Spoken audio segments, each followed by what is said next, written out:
Western world is in ruin and ready to collapse. The so-called resistance leaders, they rage bait the slaves, pushing their own demise. Stay angry indeed. Black pills of despair rain from the sky. No one can stop the fall. No one can stop Black Chad, demon of despair. No, stop putting your emotion into it. Wait, we need to look for alternatives. what's this? Look for solutions. We can't just, give in to despair and this programmed demoralization of the West. Come on, guys. What? You're not full of rage or despair? Fine. I will imprison you in an astral dungeon and keep you away from the others. No one will hear about your alternatives or your solutions or your silly indie brands. No one cares. The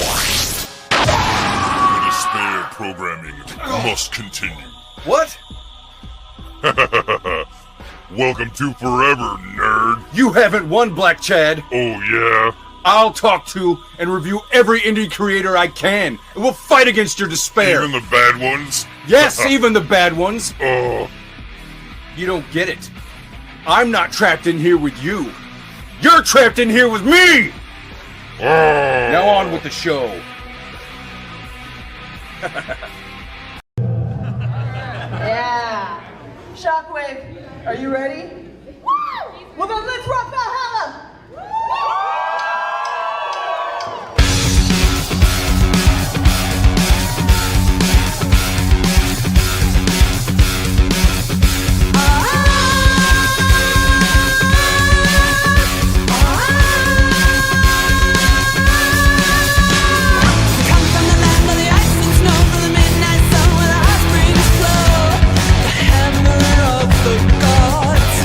Drive the ships to new lands.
Yeah. All right. Yeah. Good morning. Happy Sunday, nerds. How is everybody? Hail, nerds. How are you, Christy? And welcome to the show. I'm well. Morning podcasts always make me a little nervous because it takes me half the day to make my brain wake up. So we'll see how I do today. Yes, I completely understand that. Yes, I am not sponsored by them, so I will not show their logo, but I am indeed infected by the white can, if you know what that means. So a little pick me up on a Sunday. How are you doing, Chris? I'm doing all right. Yeah, This is gonna be tough. We got Christy and Chris. See, I'm used to saying Kitty or even Flip City, something like that. So, all right, I'll get used to this. You can call me whatever you want. Wow. Okay. Don't give me that permission.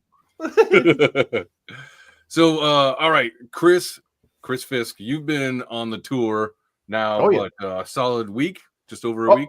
Oh God, yeah. Yeah, kicking Yeah, it's been a ass blast. too, right? Oh, Yeah, hell well, I've been seeing Chris everywhere, so he's done a much better job at preparing for podcasts and all that kind of stuff. So, yes, I am campaigning as well, Yes. but not hell yeah. as well as Chris. Yeah, Christy, you've been on the old Dusty Tour trail as well. How long have you been at it now? So for crowdfunding, I mean, I've been promoting Flip City since 2020, but as far as crowdfunding and like meeting everybody not everybody, but plenty of people in the independent Everybody's fine. creator-owned comic scene. Yeah, the cock. I think it's been a year and a half. We started with volume 18 and now we're on 25. So very it's nice. been a little bit. Man, you've been at it. You put them out constant too. Just wanted to show. This was the last one that I received. Yeah. This is the.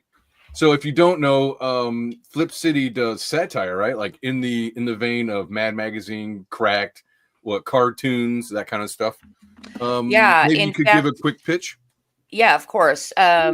So Aaron, I know you backed volume 24 as well, so that will be on its way on Monday in the plain brown envelope. So don't worry, your postman will not be upset that you're getting your Flip City. He's just gonna think it's regular old boring porn. Yeah, you won't be offended. That's my go-to joke. I love it. I love that we're mailing in plain brown envelopes, and it's gonna look like that when you pull it out. Awesome. So look at this that. is not the one we're crowdfunding. This one's done. We're on volume 25. This was volume 24, and we publish quarterly. And yes, you're correct. It is a comic satire magazine in the vein or tradition of Mad and Cracked, National Lampoon. Don't expect any, exact replicas of those magazines because we're Flip City. Right. So we have our own flair and flavor. We've been told over and over that it's freaking hilarious by very smart, discerning people. So I personally love collecting quotes. I'm kind of an obsessive quote collector. So I always ask, what do you think? What do you think? And if somebody gives me a great quote, I put it on the website or repeat it. And one I've been using over the last year is Mike Barron calls it much funnier than Mad and Cracked. And you don't want to disagree with Mike Barron. Yeah. Right. Awesome. Yeah. Well, but you had, if anybody doesn't know, Mike Barron writes comics. He focuses, I think, mostly in indie space now. So I think he's done a bunch of books, and he's just been writing forever. And he's a really cool ass dude. I have not had him on the channel, which I need to reach out and just talk to him about writing. He also, not to deflect to whatever he's been doing these short, like 10-minute kind of stuff on writing. So if you guys are interested in that, I really enjoy them. I catch them every now and again when they're in my feed. So, but you also had, who was the conspiracy guy? Every time I see him, I bring him. He's got the bald head. He does all the James Corbett report. Oh yes. Yeah. He's also, which a lot of respect for that, because that dude, he's kind of got a big IQ on him, and he's been in the conspiracy truther scene for like 20 years. So so he calls himself an open source journalist. So he doesn't actually talk about conspiracy. He might connect some dots for people, but he just really reports on things. Huh? He just reports on things. Yes, he does deep dives and reports on things. James Corbett is a very, very highly intelligent person, and he does love Flip City. Hopefully we'll get back on his show soon. That would be cool. That'd be really good exposure. Hey, John. Hey. What's up, John? Morning, all you John. lovely people, and Aaron. Thank you for recognizing me. So, all right. So, I guess for the topics for this week is going to be, Christy, we were talking a little bit before the show. You're not really into like the Zelda video game stuff, just because you're just never really paid attention, but you did know it was a video game. and that Yes. one of the main characters is named Zelda. What if Zelda was a girl? Yes, and so for anybody else who's watching this, any other nerds, you know that Zelda is the princess that has to be saved by Link the hero. Mhm. And anyway, so they've been talking about doing a live action movie lately or recently. I don't know if that will really happen. I've been hearing I this hope- off and on for 20 years. Oh, yeah, So, what's up? it's on. It's on. So following the success of the Super Mario Brothers film that came out a couple years back, they're going to use this other property, and I am thoroughly against it. I'm in fact, I think David Feed summed it up best. He's like, just use like Studio Ghibli or do like a 3D animation thing. This does not translate well to live action. You're going to get another Warcraft movie out of this crap. Yeah, it's possible. Yeah, David Feed, he says Studio Ghibli should do the new Zelda movie, or better yet, the guys that did Ninja Scroll. That would be rad. Yeah, I mean, so as far as I understand, the last two Zelda games have just been, they ripped off the whole aesthetic from Studio Ghibli anyways. You know, that like watercolor look and all that stuff, which I love. It's awesome. My son was just playing Tears of the Kingdom or whatever that is. Just like earlier, we were watching the Goofy movie, and he's sitting there on the couch playing that as we're watching it. So yeah, I mean, it's a beautiful game. Yeah, beautiful games, beautiful. When I first saw Breath of the Wild, I was just blown away with just how immersive. I mean, yeah, it's it's basically just like a climber game, with some fighting, but it's super fun because it's so pretty to be inside. And that's not just a woman reference. Let's see. Penguin Comics says that Zelda rumor is fake. Brilliant way to get everyone to talk about it, though. Yes. Yeah, it totally is. So that's one of the things I wanted to bring up is that it seems like it's more of like the agent kind of putting it out there. But I thought we would talk about it and make fun of it because it's funny. Let's see. At a stage. So here's some of it in the bookmarks that I have. Let's see. First of all, this is the dude who's going to play. It's going to play. Hey, look, everybody's got their thing. Some feel that they're women. I think that most of the training stuff is a trend that is disproportionately affecting people recently because it's become trendy for some reason. Will it last long? I doubt it. I think a lot of these people are starting to make mistakes have made mistakes that they're starting to see as they like want to go back to being who they really are or whatever. I don't know. It's unfortunate. Thankfully, I don't have to deal with it in my own life. So that being said, Hunter Schafer is reportedly being eyed to play Zelda. And as you can see, I don't know, man. That chin's a little. I'm not sure. I don't know. He passes. I give him a pass. Like I'm like, oh wow. Actually, that looks like a girl. I sent this to my tabletop group, and like one of the guys is like big into Zelda, like has a Zelda tattoo on his hand, like the Triforce, and like cosplay used to cosplay as Zelda. I don't know, or as Link, not Zelda. And so, I shared it with them, and they're he was like, I don't know, how it's gonna go. They might mess it up, and I was like, that's a dude. No reply. So I don't know. I'm not sure how they feel about it. Yeah. Anyways, I'm sorry. What were we gonna say, Chris? Oh, sorry. I was like trying to shut my cat up. He's like comes running in the room. It sounds like a fire engine. It's just yeah. You're chasing it. Yeah. Yeah. The problem is like it's amazing what photo angles and filters can do. Because that like there are so many photos. I'm like, yeah, that just looks like DJ Qualls. Like I know, like I'm so tempted, Aaron, for you to like Google more pictures. So I do have some of that in here. Pictures of him, her, whatever you're gonna call it. Hey. Patrick says, "Hail guys, what's up, Pat? What's up, Patrick? Or Patrick, sir. Good to see you, sir. We fight for love. So yeah. Oh shit! Now here we go. Yeah. All right, so. I'm going to say this like I normally do. I don't necessarily follow any of these people that I have bookmarked. I don't know really anybody online anymore because I really can't stand being online. But that being said, don't shoot the messenger. Let's listen to the message. So Fenrir the Ice Wolf says, I have no problem with Hunter playing Zelda because looks, but we must remember it's an actor playing a woman character. Dudes have been playing chicks since Shakespeare to Monty Python. It can be done. Blah blah blah. You get the gist, right? So, what do you guys think about that? we've had men playing women for apparently forever. Here's my 2 cents. They canceled Scarlett Johansson for playing a role in the film Rub and Tug. She was supposed to play a trans woman. Okay. And they canceled her out of that. They're like, you already whitewashed Ghost in the Shell. We need to get this woman out of like they basically damaged her career pretty severely. Okay. And it's like all because she was supposed to she was just supposed to play a trans character. Yeah. And if they were that butthurt over that, I don't understand why they're suddenly okay with this. And it's not a dig at Fenrir because he's a cool guy.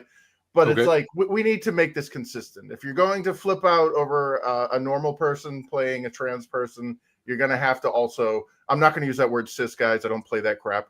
So if you're going to flip out of a normal person playing trans, then you're going to have to also say trans can't play normal people. Interesting. Okay. I really love though that instead of cis, you say normal people. That's well, awesome. it is. Yeah. I'm sorry, but that's the biological norm. If trans was norm, then none of us would be here right now. Well, and not only that, but one way that Marxists rule the narrative is by creating the vocabulary that you use. Newspeak. And so if you use their vocabulary, you are, in a sense, taking a knee to their ideology without even realizing agree with it. that. Yes. So, but all right. So my take on this is that, first of all, men were playing chicks in Shakespeare, for one, because there wasn't a lot of women actors. Yeah, they weren't allowed to be. Yeah, and two, let's not forget that gay actors have been prostitutes since the dawn of time. So that's not really a win to say, oh, there's Shakespeare, And second, Monty Python all dressed as women for comedic effect. Yep. So again, it's not really helping your argument. Kids in the Hall, hilarious troupe too, and they did that as well. Yeah. So I don't know. I say poo-poo on those two arguments because they do not apply. Well, I how Dave was saying in the chat, like the rumor is fake and stuff.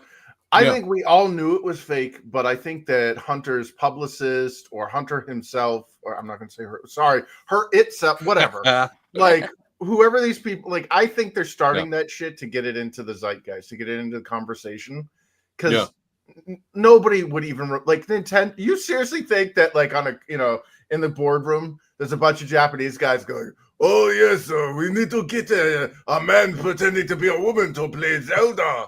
Like, no, that wait a minute, happened. Wait. Was that your racist Japanese accent? I love it. Wait, but I'm wondering, I'm like, Japanese people involved with movies? What? Yeah, because Zelda is a Nintendo property, and after the awful Bob Hoskins Super Mario movie that came out back in the 90s, or was it the 2000s? I can't remember. But anyways, they flipped out. They're very protective of their properties. And what happened was the reboot Super Mario Brothers came out, and they were incredibly like kind of hands-on, but they initially were hands-off. That Super Mario Brothers film that came out a couple years back, they're like, yeah, you guys do your thing. And then at the 11th hour, they started watching some of the dailies, and they're like, what the hell is this? Why is it like it's called Super Mario Brothers, not Super Mario? Oh, and Super Princess Peach, who's the girl boss that can do everything better than everybody else. They like backseated one of their brother characters, one of the eponymous characters of the film. They threw him in the background so they could make Girl Boss Peach. And honestly, Nintendo, if they hadn't intervened, that movie would have been insufferable. It would have bombed because they had to call back on a lot of the stuff. I will say though that I do like the movie. I hear what you're saying. I think it's a little hyperbole. No, it would have been worse. I agree. I do think, and that's why I find it interesting. If like Nintendo, I don't think would let Zelda fly as trans. Like they like women, like actual natural women, and I can't imagine them doing a trans dude. Playing Zelda, one of their iconic princesses. Yeah, that would be like, I mean, that's Russian roulette, dude. Like, good luck. I don't know what to tell you. Yeah. Let's see. John Malin says, I don't see the problem. She's cute, sexy, perfect. I'd like to bite me off a piece of that. Looks like her. Wait, Hunter? What the fuck? It's a tarp. Yeah, Hunter's a dude's name. What are you thinking? No. There's a side-by-side comparison. Yeah, that jawline. Oh, yeah. That is some sharp angles. The Adam's apple. It's funny because see, this is what my girlfriend has a little pointy chin too, not pointy chin. So I'm not convinced. I'm sorry, Dude. You see the crap that Mugen Lord got there on Twitter? I saw some of it. I'm just gonna share a little bit right here. What were you gonna say, dude? Yeah, he's spot on. Like, yeah, if he looks the part of Zelda, then I don't see the problem. It's like, well, I ask if a man looks like Lois Lane. Last cast him too. Dylan Mulvaney as Lois Lane. I swear the internet isn't real. Yeah, Dylan Mulvaney as Lois Lane. Yeah, help me, Superman. Yeah. Finkel is Einhorn. Einhorn is Finkel. Captain Ace Ventura. Ace Ventura. Anybody? Yes. So, anyways, here's some other pics of bro. See, there we go. Oh, yeah. I would get rid of that. First of all. Yep, that's a man. Yes. It's still a dude. Yeah. And that's clearly a man. Yeah. So I don't know. I'm thinking that it would take a little bit of CGI to pull it off, you know? Yeah. Especially maybe the Adam's apple. Can we see an Adam's apple on her? Her? I can't. I don't. Maybe they had that surgery, yeah, where they shave it down. Ugh. Gosh, can you imagine having to go through all these surgeries to make yourself feel okay? Like, no. But that's the problem. Like, you know, dude, that's what I wasted my education on, developmental psychology, and you know, we did all sorts of case studies on things like there was like there was this like one case where it was like, I can't remember exactly what it's called because, guys, this is 30 years ago. Cut me but like there was this guy that had a problem with his hand where his hand kept attacking him. His right hand would literally just start grabbing his left hand while he was trying to write, or it would just do random things without his like. I had that problem when I was a teenager. Wandering hand. but so he had this issue where it was like, oh, you know, we got to cut the hand off, and it's like shit. And it was a psychological thing, and it was like, you know, why are we addressing external symptoms when it's a psychological thing, you know? Yeah. Like that's true. Because like, here's the problem. Okay. This trans crap, dude, this never existed back when we were, you know, chasing animals to survive. This is clearly a modern social ill. It's part of the Weimar demoralization crap.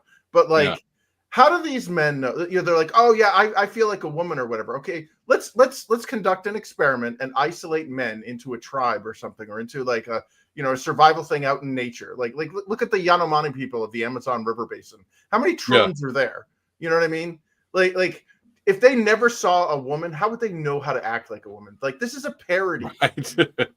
You know, it's the same thing as blackface, dude. Like, dude, absolutely. And there is nothing more misogynistic than a trans woman. Yeah. I hate, like, it angers me. It angers me. We go. It really is. It's parody and satire of what a woman is.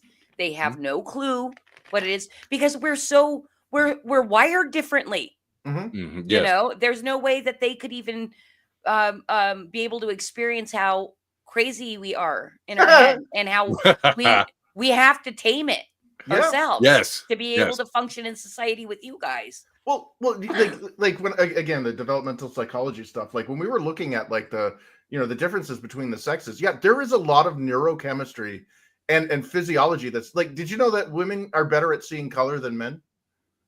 Like I heard that more men are colorblind. Yeah, more men are color, but like the reason why, and it's a biological adaptation. Because think about it, if men are out hunting, okay, what would color need to be for them? You know what I mean? Like they're about movement and shape. They're in, like, you know, they got the tall grass moving and shit. Shape is more important to them, but color is more important to somebody who's like picking berries, or, you know, what flowers or mushrooms that, you know, they need to get, like the gathering side. And that's generally what women did while the guys are out there hunting the mammoth, you know, or getting killed by the saber. You pick a berry that's slightly purple and it should be more red, and you're fucking dead. Yeah. And also on a hearing perspective, men only listen with one side of their brain. Like here's a weird one. No, seriously, like it's about the way that they like consume and store information. The left side of your brain is your analytical side. The right side of your brain is your emotional side.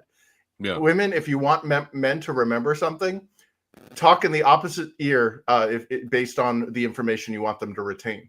So if you want something to be factual, talk in their right ear. And no, this is not bullshit. This is not hokey. This is legit shit. I've actually conducted this as part of one of my university experiments. Is that why Grimer Wormtongue was like right there? And yeah, possibly. If it's an emotional thing, get in their left ear. And with women, they retain more information. They're able to actually have a better recall for events based on motion or emotion. And the reason for that is because they're getting double the information. So they can get both the factual and the emotional resonance at the same time. Guys are almost wholly incapable of doing that.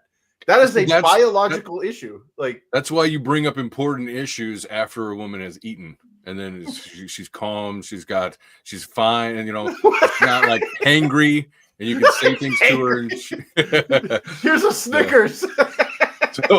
So here, that Park Place says Hunter Schafer. Zelda rumor allegedly linked to PR firm attached to the actor, not Nintendo or Sony. Yeah, exactly. So all right, so this is so LGBT. You like that one, Chris? LGBT Zelda fans will constantly bring up the Gerudo outfit. So the Gerudo outfit in was a Breath of the Wild. You had to dress basically as a woman to sneak into a place, and so they're constantly pointing out, well, that means that he's secretly a cross-dresser, or the makers want him to be trans or whatever it is. See, but this is the NPC that gives that quest to you. The joke is at their expense. Yeah. Yeah, because they wear a veil. And double. Yeah. When he pulls they wear a veil to hide their jawline and their strong masculine features. Yeah. Their Adam's apple. That's why he dressed, in the Adam's. That's why he dresses like a girl, to get into this place. Hey, now you guys, I have to be right back. Sorry. Okay. Now, Chris, I know that you're not a big fan of this. Who's it? Anya Taylor-Joy. Yep. But I would say she is a much better casting choice than that other dude. Yeah. Well, not only that. So, do you remember the big bullshit where they had like the Latino push, like Latino pride and all that crap, and you had like Jenna Ortega. Who's the chick that destroyed the Snow White series? Oh God, Rachel Ziegler or Zegler. And then you had Anya Taylor-Joy. Okay, first of all, Anya Taylor-Joy, she's from the where the failed Austrian painter fled to South America. So she's about as Hispanic, you know what I mean? Like, but here's the thing: is like she's as Caucasoid as they come. She's clearly blonde-haired, green eyes. But like out of all that group, she's the only one that can speak Spanish fluently. And I find that hilariously ironic that Jenna Ortega and Rachel Zegler are all like pushing for Latino stuff, and they can't even speak Spanish. That is funny. I didn't know that. Yeah, the blonde-haired, blue-eyed hammerhead shark here is the one that can freaking speak Spanish perfectly. And you say hammerhead shark? Yeah, dude, those eyes are in two different zip codes. They're trying to push this weird standard of beauty. Fuck up, Chris. Yeah, well, they're trying to push us. Like it's not against her, obviously she's a beautiful woman, but like I wouldn't tell her no. Yeah. No, yeah, but like what they're trying to I've noticed this trend in like the last 5-10 years where obviously the people in our media are pushing the standard of beauty to get these really weird like physical features of women with like 4 inches between their eyes or more. And it's like, I'm like, why the hell would they be doing this? And it's like, if you ever heard of the term neoteny, it's the appearance of youth. Yeah. It's why women have higher voices. It triggers men to be protective because it's children, So when you see the wide eyes like that, it's supposed to resemble a child. And in my opinion, it's like it's gone into this parody, kind of like the Ozempic face or like what are those collagen lips and those disgusting cheekbones and the BBLs. I can't do that. Where they suck the fat out of their cheeks. It's like, honey, was it that Starlight chick? She looked like a zombie after they got done with her. It's like, good Lord. That was like vandalizing the Mona Lisa. Yeah, she went from gorgeous. The like Midwest American dream girl. Literally, she was from Iowa in the show, the boy show, until where she just looked like a hungover heroin addict or whatever. Erin Moriarty. Lord, poor girl. Yeah, well, they do that with everything, and they do that now with like the BBLs. Like you'll see these things where like these women have these like unrealistic, cartoonish, like hip to waist ratios where they're like their butt, and it's like, who is finding this attractive, guys? Like this is, And it's a bunch of people making money who are finding this, trying to push this as attractive. You know what, Chris? I don't want to hear it. No, I'm just kidding. No, honestly, maybe some of us do. No, but like we're all dumping over like, oh yeah, look at these. Like honestly, dude, we all age, we all get old, we all fall apart, whatever. But I guarantee you, I will find like the women who are like, you know what, dude, I'm old. Screw it, get over it. I got gray hair. I got the collagens going. I don't care. This is my body. This is the way I was made. I'm gonna enjoy. I'm not gonna have weird physical like defects where I inject botulism in my face or like I knew somebody that was in the industry that got breast augmentation, and she ended up she had to pull them out because every 10 years your body tries to eat that shit. Dude, that's not a permanent fit. Like, just get that shit out. Be part of the itty titty bitty committee or whatever the hell it is, and be happy. Because like you're gonna get cancer if you jam that shit in you, and you don't look attractive. Like those things look fake, dude. Yeah. So I think this is the hunter, and I think that's his sister. No, so, dude, that's what's her face? That's Sweeney. Sweeney? There. Is that the Sweeney chick? Okay. Yeah. That's funny. Yeah. Gosh. Sorry. I'm sure he's a very handsome man. It's all right.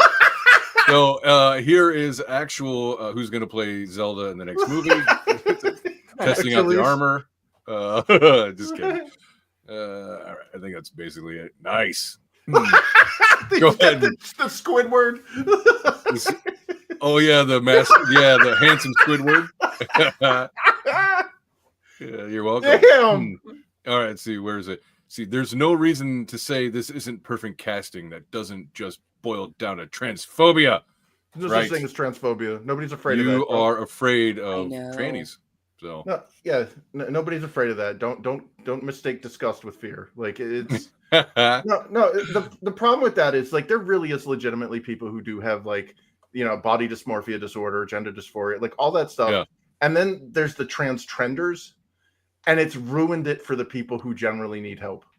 The people that are like, dude, I got something messed up in there, and I'm just trying to figure out how to. That's what I'm talking about. Well, that's what I mentioned earlier. Is like, yes, there are people who have that, the problem where they feel that they're whatever, but the way that it's being pushed and it's been made into a trend is what is the horrifying part, because there are a lot of easily susceptible people to that kind of, to that kind of stuff. So that's why I think you're seeing it more and more. Well, it's everywhere. It's part of the depopulation agenda. Like, what better way to drive the population down than to convince people to castrate themselves?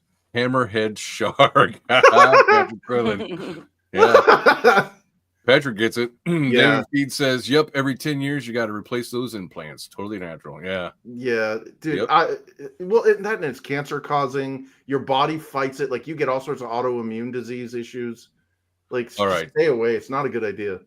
So on that note, speaking of women and the crazy things they do, let's go ahead and go to our next topic. Sorry, Christy. I'm excited for this segment. So you're like the third or fourth woman I've had on my show in the 3 years or however long I've been doing this.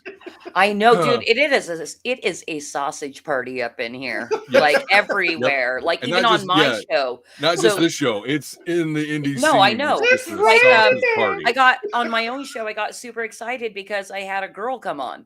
I'm like, yay, girl! And then we started talking about hair. Yeah, so we can do her hair. Hilarious. All right, so my thing is women. What the fuck? So let's check out some of this. This is two women talking about what they're attracted to in men. Let me know if you can hear this. We both have the same type of man. Like, we like a nasty fucker. We like a fucking criminal. Like, straight up someone who is so visibly violent. That is our type. Like, someone that if we bring them home to our parents or show them to our friends, they're like, what the fuck is wrong with you? Why? Women, what the fuck? I didn't get small tea. You should never even have approached that man in the first place. That is someone who will lead you into a violent and tragic death. And Natalie and I are gonna kill your dog. They're gonna kill your dog. They're gonna kill and fuck your dog. And Natalie and I are like, hot. All right. So Christy, Why is that? Why are you women like this? Okay, so no, not me. I've always picked really great men to be in my life. And There you go. I think it boils down to I always loved and respected my dad. Oh, she nailed it. Yeah. Regardless of what media was telling me to feel about my dad. Mhm. You know, I'm Right. sure both these women probably have decent dads. Mhm. Maybe. Potentially, if they're But around, you know, maybe. you never know. But Yeah. you know, I It's a lot think of tattoos, but go ahead. that is true. But that's the trend too. But that's the thing. Like, I just feel like a lot of women, well, and also feminism has, Yeah. fucked Has women over. Oh yeah. Well, it's fucked all of us men over too. Like I posted a couple weeks ago or whatever. In the last couple weeks, I posted something about, or I think I reposted something Vox Day said about women are terrible anymore and something like that. And I reposted. I was like, listen, like most of my guy friends they're all single because women it's too much of a hassle to deal with the women lately. And they've been that way for at least a decade, and it's really unfortunate because I know some really good dudes who would move the world for the right woman. I know a ton of good dudes, and like I I feel like it's a submission in my life because I am a matchmaker. Like I There you got go. my two siblings. I introduced them to their Yeah. their uh husbands and wife, husband Okay. and wife. Anyway, so like I am on the lookout for decent women. I just haven't found any. Yeah. You know? Yeah. Well, Well- they've basically given up. So at one time they could say they were looking for a decent woman, but I don't think so much anymore. All right, here we go. Here's another one. You guys, living with a man will really break you down and test your patience. I don't know how many times I've told him the toothbrush goes in the toothbrush holder. So you're God. You guys, living with a man will Okay, that's parody. That's Yeah, that was satire. funny. That But was it is true. here we did go. you- All yeah, right. finish Now this me. one matters. Oh, I'm sorry. Go ahead, Chris.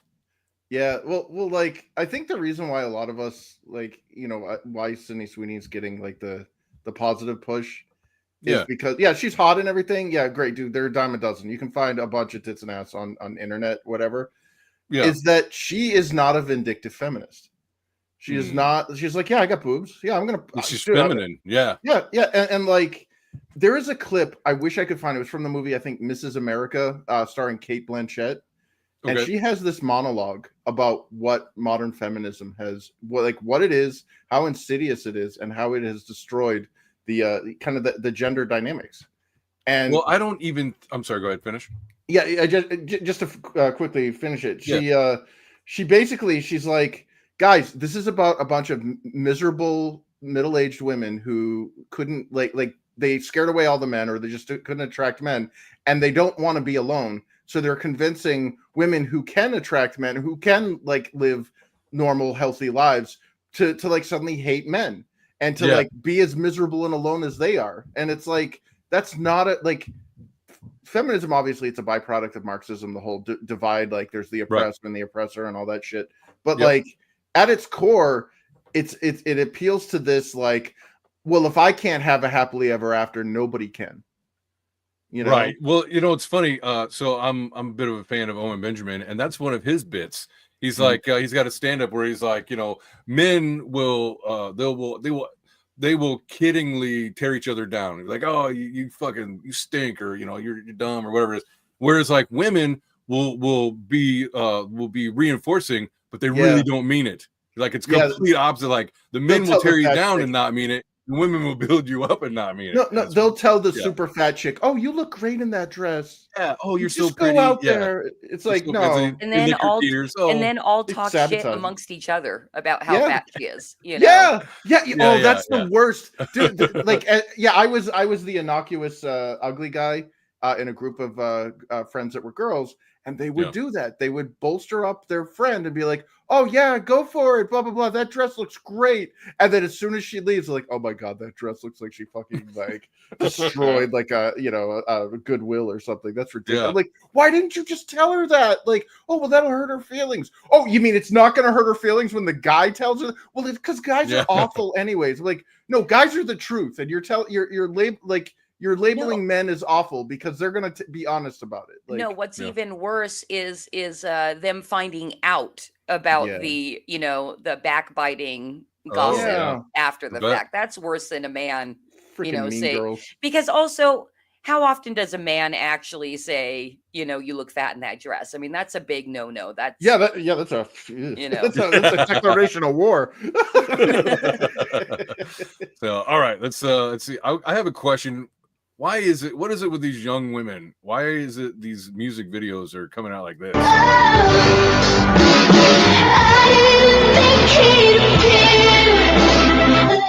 Sorry. That's Lord. Yeah. What happened to Lord? Why does she have a crotch bulge?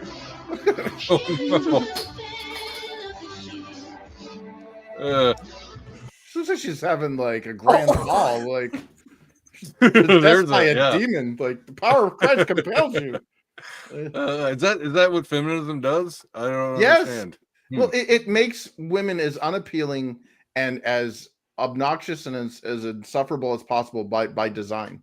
And the problem is it's about misery. At the end of the day, again, I don't like feminism did not create equality in the workplace or any of that. They want to take credit for that, but that was capitalism. That was about getting another taxable bracket into the workforce Right. and all that other stuff.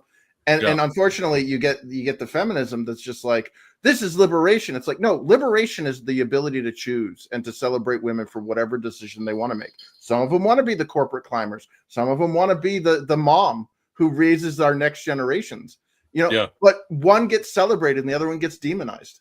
Right. Like I've seen plenty of women get torn down. Oh, you don't have a job? Yeah, I do have a job. It's called raising my kids and making sure they're not like societal problems. Right. And Wait a minute. Wait, are you telling me that Marxism sucks? Don't forget, Marxist revolutions never fail. All right. thank you, Chad of Color. Thank you, Black Chad. It's true. Marxist revolutions never fail. They do exactly what they're supposed to do. They destroy everything. Yeah. Yep. All right. This one's a quick one, but it's I think it's poignant. And again, I saw this.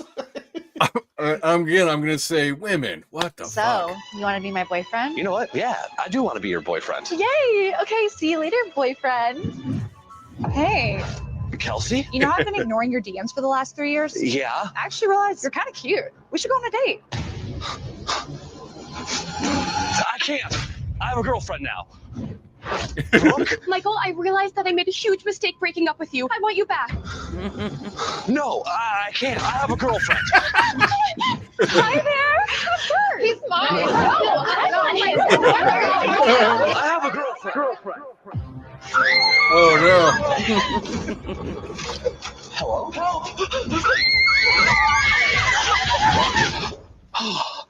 Oh my God, thank you. You saved my life. Hey, no problem. Anytime. No! Okay, just broke up with my girlfriend, so we can do this guilt-free from now on. Oh my God, you're disgusting. This may be a joke, but I had a friend that used to wear a fake wedding ring to bars, and he would get all the chicks. He did it as an experiment because when he didn't wear the ring, they weren't interested in him. So That's really funny because right after my husband and I got married, he lost his wedding ring on our honeymoon, and we've never replaced it, and I don't think we ever will. I'm like, I'm fine with it. I don't, I don't want any women knowing you're married. Actually, you can tell them. If it's crazy though. It's like if you've ever gone fishing, or whatever, you get like a spinner or like a glittery piece of bait, and that's what having a ring is. I remember in my 20s when I used to go out a lot. I had a friend who had he was separated or something like that, and he had a ring, and he would pull more women than I think the rest of us. It was crazy, and he's like, "Yeah, you can take the ring." That is insane. So, all right, here we go. Here's another one. Whoa! Here's another. What the fuck, women? Pebbles eyelashes, man. Yeah. Is this a trend?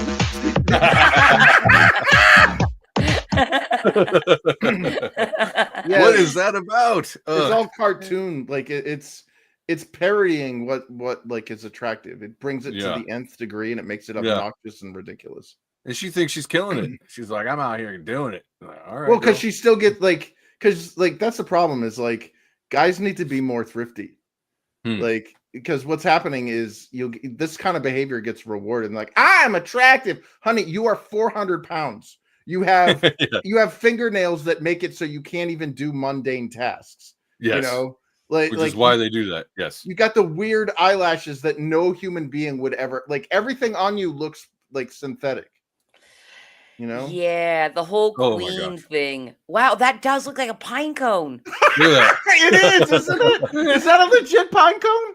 Holy cow. Goes right down to the bottom of her nose. Yeah. Insane. Yeah, I on the first pplaythrough, I was focusing on the eyelashes, but wow, that pine cone. It literally looks like she wrapped up a pine cone. All right, here we go. Here's another one. All right, what the fuck, women?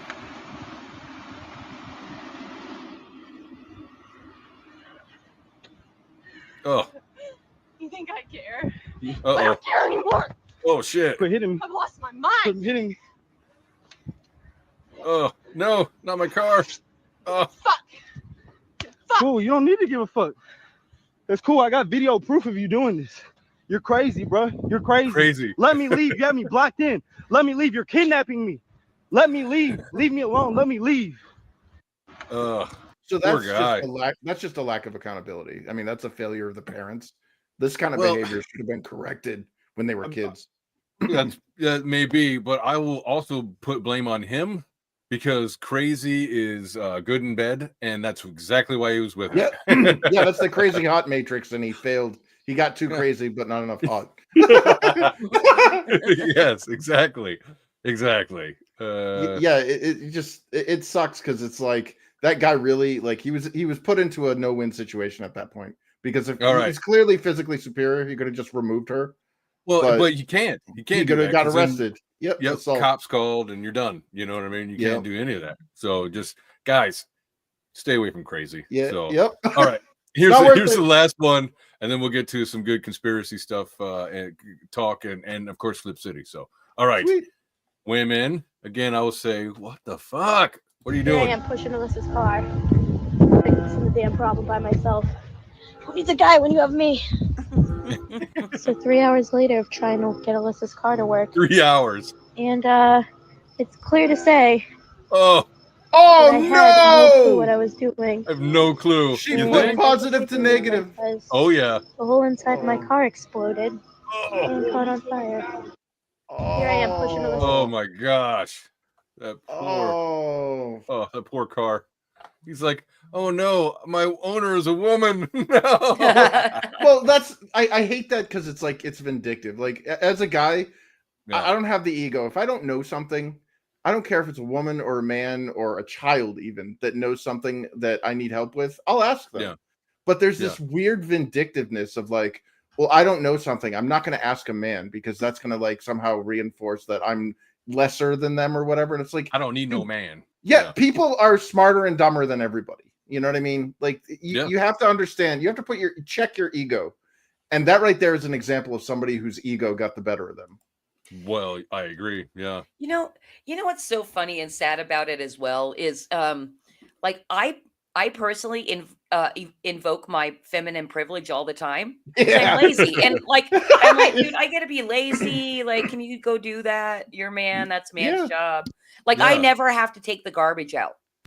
And we have a long ass like steep driveway. My husband does it, every week. And I'm like, and it's steep. Feminine privilege. But it works. Feminine privilege. Yes, it works. So, like, do you do like the finances and stuff? No, he does the finances. Okay, so I'm just trying to like there's always the trade off. Like you're saying, like, oh, I got my female, but like I'm sure there are things that he's not doing. You know what I mean? Yeah, for sure. And it's like complimentary. Like the man will not fold laundry. Oh, there you go. And I get frustrated sometimes, but then I remember, I'm like, oh, well, he does all this other stuff. You know, I'm human. And I go, God, he never folds laundry. And I go, oh, well, he takes the garbage cans down every week, you know. Teamwork to make the dream work. Yeah. Yeah, exactly. Right, And he stacks dishes like a lunatic. It's like a Jenga game. You're like, what the hell? Bad. It's a bad session of Tetris. It's like, is it gonna fall?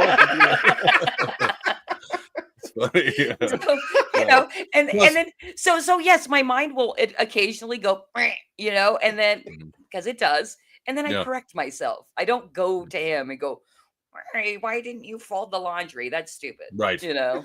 Well, and he probably makes a really good spoon when you cuddle. He's a great spoon. There we go. All right, there we go. The tip. There we go. Boom! That's the one. All right. So now on your show, you like to talk about conspiracies and kind of get into a wide range of different ones, and which I think is really cool. So we'll go ahead and we'll switch over to some conspiracy stuff. I don't have a whole lot on that one, but I figure the way we talk, we probably. Yeah. So let me share some of this with you. I thought that you would enjoy this one, Chris, because you're a big fan of this guy. So Yuri Bezmenov. Yuri. He tried in 1980. Like there was a PBS interview in the 1980s, like 1984, ironically, where he tries to warn about activia meripiriatia or active measures, aka brainwashing of Marxism. He explains he was part of that was his job. He went into India and turned India into a socialist state. Thanks a lot. Now we got poop in the streets. Here's a really cool. Well, it's interesting. Now, obviously, it's in my opinion completely fake. But there's this one running around that one of the reasons that we went into the Iraq War was actually to discover was it the Gilgamesh's body, and he's like this giant. You know, I don't know. I'm sure a bunch of you nerds out there are familiar with the story of Gilgamesh. It's like one of the first recorded Sumerian. Yep. And anyway, so they're like, oh, we found it, and what is another one is we went into Iraq for not gold and oil and shit like that, but also for Stargate, that they uncovered a Stargate buried in the desert or something. So yep. But I like this one. It's pretty cool. It's a whole video that at first I was like, what are we looking at? And then it's pretty obvious that it's, it's totally fake.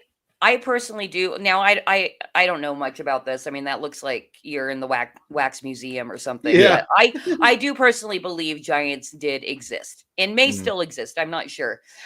Because so many people have found giant bones and they always end up in the hands of the Smithsonian and then go missing. Right. The Smithsonian conspiracy. Yes. Well, Aaron's got a little bit of Nephilim blood in him. I mean, he's like, what, 6'4"? Like I remember when 6 foot tall was like considered like tall. I feel like a dwarf now. Like look at Trump. His son there, Barron, is like I love the Barron memes where he's just giant. Clearly there's something there, because if like we're noticing it now with all of our technology, imagine back in the day where there's like, you got your normal people and all of a sudden there's a guy that's like 8 feet tall. Yeah. It's like clearly there's, who knows how far it goes after that, Well, I mean, and if you look at it, a lot of stuff was giant compared to today. Like it seems to me that back in the ancient past, there was more oxygen potentially in the air. And so things could become bigger. Because, you don't have the enough like our bodies don't process enough of the oxygen it takes to actually grow that big. Well, we did have megafauna back in like the Pleistocene period or whatever, where you had like the giant sloths and Yep, that's what I'm talking about. There were genuinely gigantic creatures all over the place, and you can only have that sustainable to create generations of that is if you have a huge supply of oxygen in the air itself. So, anyway, it's just something to consider. Maybe when the megafauna went out, so did everything else. All right, so this one is pretty cool. I seen floating around. See what you guys think about this. Obviously, AI. FBI tells NBC News it was some distance from Ground Zero that a civilian found a passport lying on the street belonging to one of the suspected hijackers. Yeah, that's convenient. Sir, We found the passport belonging to one of the hijackers, blocks away from the attack. Excellent work, Special Agent. Free the 5 dancers at once. Sir, The what if dancers. someone just planted the passport there? Heck! Nonsense, you fool. We must invade the entire Middle East. The indestructible passport is gone. Someone took it.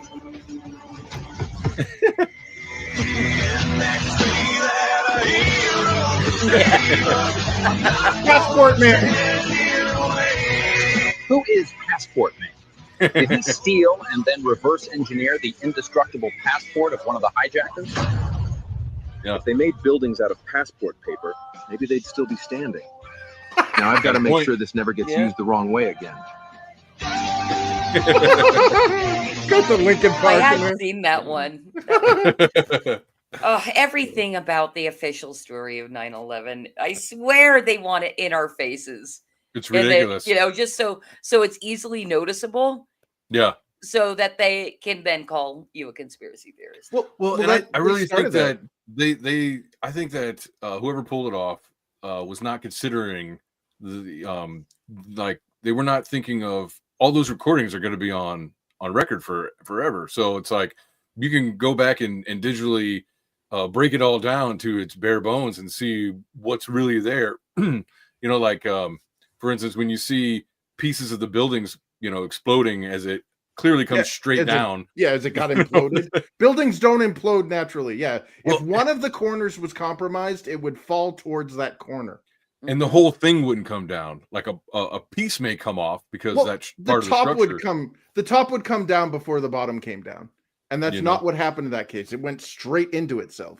And then building 7 across the street, Building so 7. it was like 2 years ago. I was at work. We had some new guys in the department, and we were just kind of hanging out, talking in between whatever. And for some reason, conspiracy stuff came up, and I really don't talk about it, like around at work and shit. There's a lot of shit I don't talk about. And I was like, well, I want to ask you, how many buildings fell on 9/11? And they go, what do you mean, 2? I was like, no, 3 buildings fell on 9/11. And here we are 24 years later, and people still don't realize that building 7 actually fell down that very same day as the other 2 buildings came down. You know what was in building 7, right? Yeah, allegedly it was the Enron. Some budget shit. Yeah, it was like $1 trillion. Yeah, we lost like a magical amount of money that like is beyond like an insane amount of money. And there, like you're saying, Chrissy, like the official story is so absurd, like that's why we're seeing these little AI videos making fun of how stupid it is. We all know this was a hit job. This was planned. This was orchestrated. This wasn't just some. I think Bin Laden was like dying or something, and he was out in Pakistan or whatever, hiding those. And he was a CIA fucking asset. Yeah. like this was the whole like. If you want to know why we know that this was planned and that this was a deliberate attack from within, look at all the policies that have come about afterwards. Look at the effect. The cause is irrelevant. It's the effect. Well, they finally passed the real ID horse shit, and it's like, wait a minute. So now we're finally going to crack down on those shoe bombers that were going to be on planes all the time, right? That we were told about. Oh God, that was why I they can't first introduced believe it. we still have to take off our fucking shoes. I know. At the airport. That's right. I'm telling you, it really is just we need to prove to you how much of a fucking slave you are. Yeah. And you're supposed to smile, and not say anything about it. Yep. Well, look at so here's my my Fiscadamus. I'll put on my little fortune telling hat here. Like, we are being ushered into communism, and I'm not trying to be hyperbolic here. What is going to happen is generative AI or large language models are going to do to skilled labor what automation did to unskilled labor. All of our factory manufacturing jobs have become, roboticized, automated. Like all the cars and stuff, they're all being built by pre-programmed things. You don't need 100 people to do something that one, technician can do. Well, we're now looking at AI completely replacing like anything that's a job that requires you to sit down in front of a computer and type something. It will be gone in like the next 5-10 years. And it's like, we're not going to have all these jobs. We flooded our country with all these third worlders. What's going to happen? Oh, that's right. Nobody's going to be able to work. How are we going to maintain this? Oh, universal basic income. You're going to, in the next few years, you're going to hear that become more and more prominent. UBI is the way to go. UBI is communism. And the moment we are dependent on the government for our livelihoods, which will be a high likelihood, they're going to decide where we can go, where we can't go, what we can eat, what we can't, and who dies.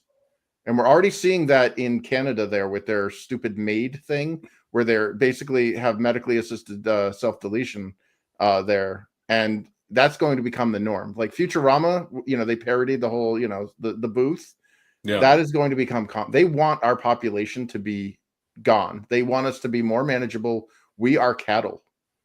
And it sounds like an Alex Jonesian, disturbing whatever. But look at where the trends are heading. Just follow the trends. What you're talking about is like technocracy, the technocrats and all that Yeah. stuff. This is all created, like they've been talking about this for a long time with was it the Fabian socialists? So I think that's what is it Fabian? I think it's Fabian, yeah. And anyways, so like was it H.G. Wells? He was one of them, and a lot of the stuff that he talked about in his books was things like technocratic state being the future of humankind, and that was considered science fiction, right? And fast forward 100 years, we're actually living in the shadow of those things that they talked about. One world government and all that shit. All those things were on their agenda 100 and so years ago, 120 years ago, or whatever. Yeah. So, it's a real deal. Yeah, and it's scary as hell. I mean, I'm in my 50s now, dude. Like, good luck trying to change careers. Like, I can't do manual labor now. Like, back in the day, I was moving 1,000-pound slates. I was delivering pool tables. I was doing all sorts of stuff like that. I can't do that now. My body's broken. Like, So, one thing you brought up was like robots in factories and stuff. Well, I actually work in a factory, and we don't really use a whole lot of robots. In fact, it's funny is because most of our tech, a lot of our tech, anyways, some of it like runs on Windows XP. So, oh my God. Exactly. So, just keep some of that in mind as well. Now, one of the things that I think will go even faster than say all those laborers is the guys in the cubicles, the ones that sit there and type all day, putting together presentations for meetings and all that shit. Yep. All those meetings that go nowhere, those will all be replaced by AI because they don't need meetings anymore, because that's all going to be done in about a millisecond inside an AI. Did you in see their own language? Yeah. You saw that video where they had the two AIs. They're like, would you prefer if we talked in a more optimized language? And the AI that was responding went, sure. And all of a sudden it was like, blah, blah, blah, blah, blah, blah, blah, blah, blah. Right. And it was I'm not just surprised. like, I have not seen that, but I wouldn't be surprised. Actually, I was hoping maybe next weekend we can do some AI talk, because I've been collecting some of those, but I don't know. We'll see.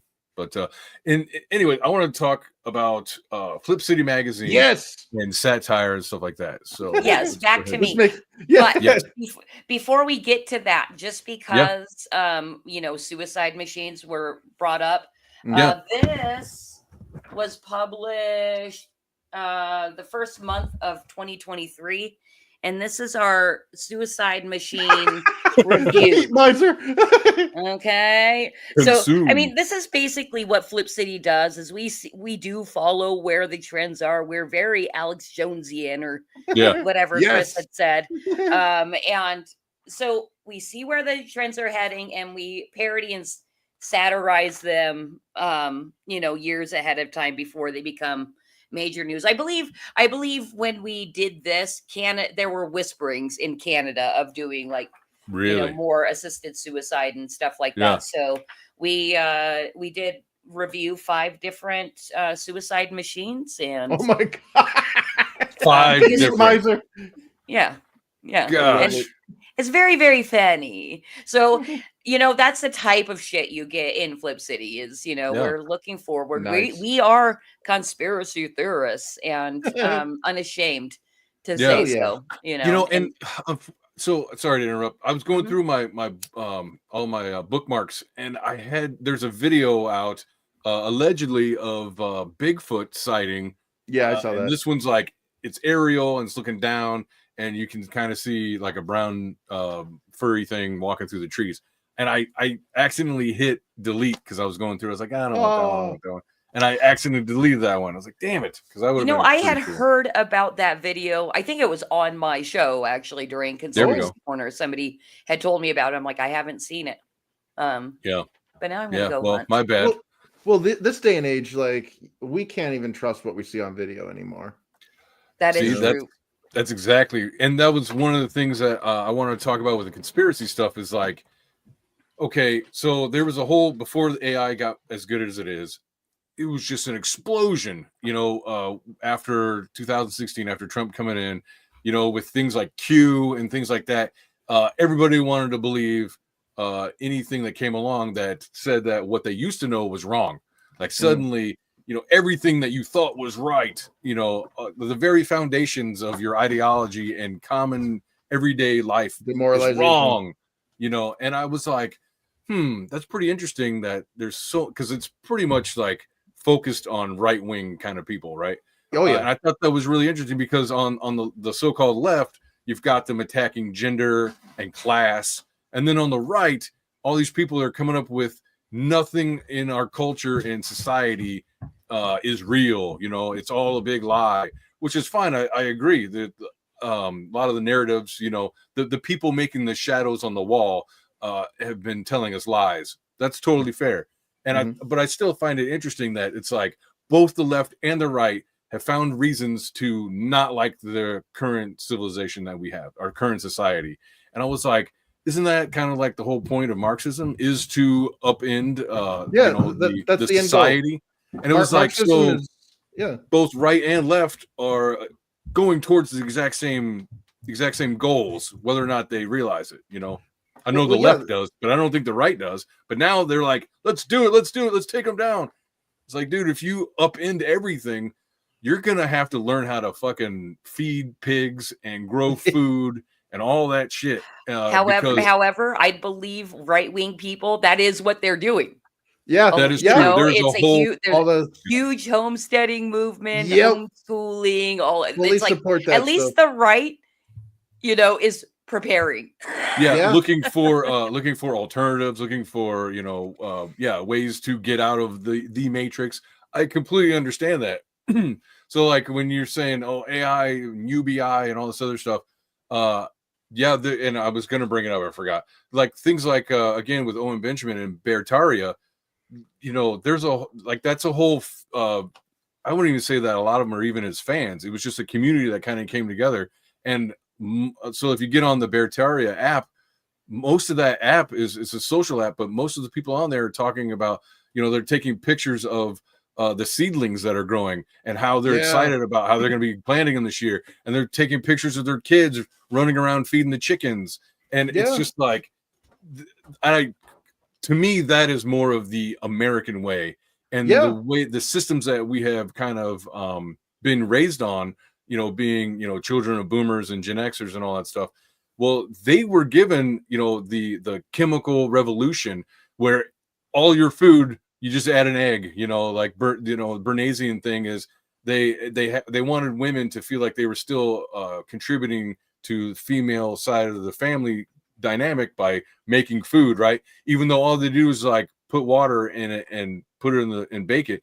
So they said, okay, what we'll do is we'll make it so they have to crack and put an egg in there and they'll mix it and they'll feel like they're actually making the food. And they're not, you're not. It's all processed. It's all powder. It's all made for you. Yeah.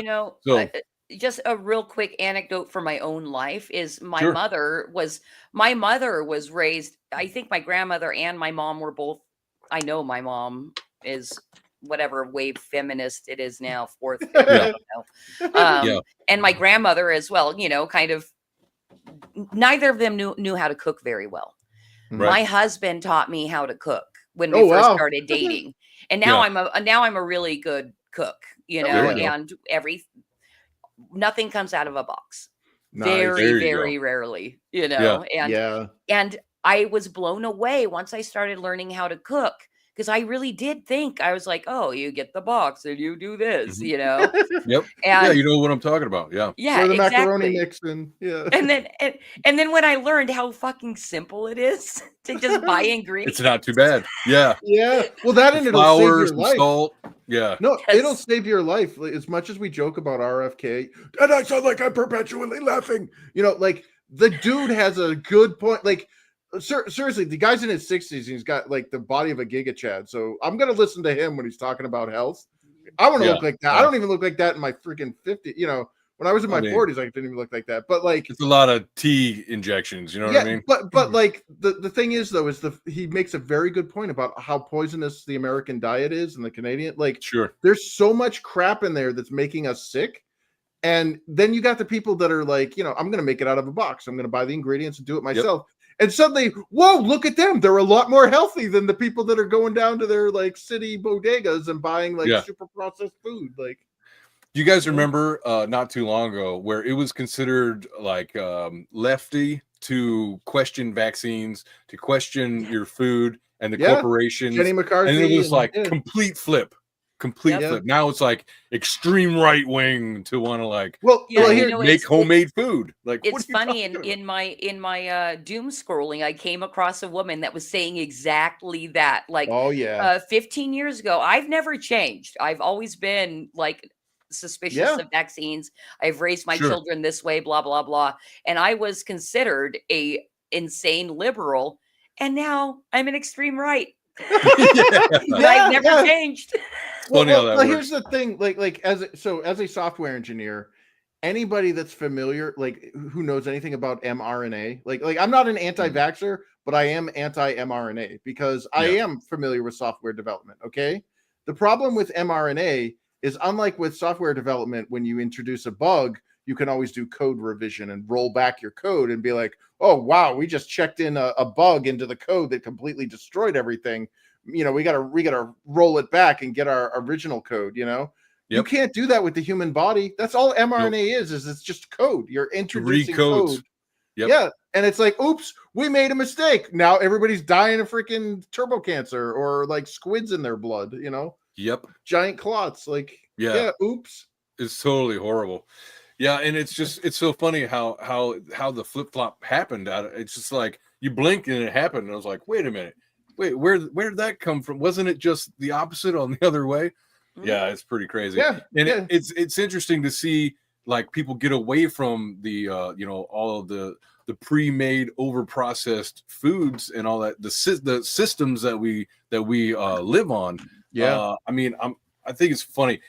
So a guy I used to work with, he's like, I'll never date a white woman again. And he's a white guy. He's like, I'll never date a white woman again. I was like, why? What are you talking about? He's like, my first wife couldn't, you know, she was a white chick. She couldn't make, she thought food was hot dogs and macaroni and cheese. Oh no. And then and he's like, but you know, my wife now, who I married she's from Mexico. She actually makes things from hand, you know, or by hand or whatever. And from scratch. That's what I meant. And he's like, it's a totally different thing. And I thought that was pretty interesting. Like, even because he's like maybe early Gen Xer. So he's like, I don't know, 10, 20 years older than me. And it's just kind of like, when did it happen to where, you know, women stopped teaching, or even men or whatever, just families stopped teaching the kids, you know, how to cook from scratch. Like, it's such an easy. Went into the Betty workforce. Crocker. Yeah, well, they forced both parents into the workforce and had the government raise their kids for them. And there's no longer that familial or, you know, ancestral inheritance of tradition. You know? Yeah, that may be true. Well, and I mean, there's a stack of reasons why we homeschool, but that's one of them, is because these, you know, having your children raised by public school and government, you know, curriculum, they miss out. And it's like, when going through it for me, it was like, well, you know, you hear people, they never taught us how to pay taxes. They never told us balance a checkbook, how to do all the basic shit you got to do when you grow up. And it's really interesting. And I wanted all that to miss me. I was like, no, my kids are gonna actually grow up in the real world, and not stuck in a public school. And Amen. it's funny how so many people still like some of the guys at work, you know, I'm a weirdo because I homeschool, you know, or like, and not really like you're like when because I dropped out and, you know, did through the mail curriculum homeschooling kind of stuff for high school. And, wow. and I was like, you know, I was a weirdo. Like, oh my God, you must be so unsocialized and all this other stuff. I was like, well, yeah, but that's because I had neglectful parents, not because, you know, I wasn't out in the world. You know, I could go out and walk to the store and have more social interaction than you do like organically in public school. You know, like they're first of all, there are other children who are informing you who to be and how to be. So is that really socialization that you want to have your child to have? You know, well, you know, and they're what's up, Wrangler? They're stuck their entire life with exactly their age group. That's not how the real world works. Yep. Yeah. You know, that's you a work good with point. all ages, all races, you know, and you're with, you know, whatever demographics are in your area. Yep. You know? Right. Yeah. So, like yeah. for instance, Really good point. like my kids, they've been in different homeschool co-ops or groups, and it's like kids of all ages, you know, and it's cool because you see the older ones really help out the younger ones, which is really good for creating empathic networking in your brain. Is like you got, you know, you're looking after somebody it's not your kid, you know, but you know that they need to be watched over when all the kids are off like playing or something, right? And meanwhile in public school, like the older kids would pick on the younger kids, you know, they it's like bully. tribalism. Extremely. Yeah. And it's really funny because my kids, you know, they've wondered, I wonder, especially my 14-year-old daughter, she's like, man, I wonder what it'd be like to go to public school. But she has public school friends, you know, when she can see them. But it's like, she sees it in movies and TV shows how mainly when they show public school, everybody's miserable. Somebody's being bullied. Generally, the teachers are out of touch or are assholes. And she's like, you know, so I asked my public school friends, you know, what's it like, kind of stuff, and they're like, it's exactly like that. Wow. You know, you know, and it's like, yeah, honey, you're really not missing as much as you might think you are. So, and not only that, I don't think she feels that she's missing a lot, but it is different because she does, you know that public school is a part of society and all that other shit. But not only that, I mean, I just want to add this so we can get Flip City here. But it's this weird notion, this like pseudo eruditism, you know, where we're like, oh, look, you have to go through the ivory towers or whatever to get these education, you know, and all this stuff. Yeah. And the problem is we're looking at how many cracks are in our education system now. There are people who are going to Harvard who can't use they use double negatives in sentences, or they're illiterate functionally, or they can't grasp like grade school maths. And we're seeing that more and more, where it's like maybe the education that we were sold to be successful was a big lie, because AI is going to kick everybody out. Like I got a Zoom. He's a born in 2005, so I think that makes him a Zoomer nephew. And kid can't like he doesn't have a fighting chance in this world. He can go for the university degree and all this stuff and get himself into debt to pay off student loans. But guess what? There's no jobs for him. He's not going to buy a house. Yeah. You know, there's always a job when you have to make a yurt and a pen for animals and all this other stuff, because where else are you going to go except for out in, you know, either on UBI or out in the sticks. And but you know, all that push for the education and that elitism of like, oh, you're homeschooled, so you're socially maladjusted. No. I mean, first of all, that's an appeal to authority. But second of all, you know, I think people are totally misunderstanding that right now we are living in the age of data, right? So anything that you want to know, you can know just by picking up your phone. Yeah. Within reason. And really it's not necessarily the retaining and recalling the knowledge as much as being able to find the knowledge. Yep. Yeah. So you have to be able to know things like great keyword searching and things like that. And so that's more of kind of stuff that I work on with my kids outside of their regular homeschool curriculum.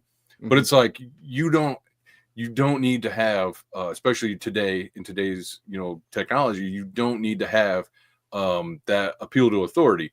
What you need to know is how to find the answers on your own.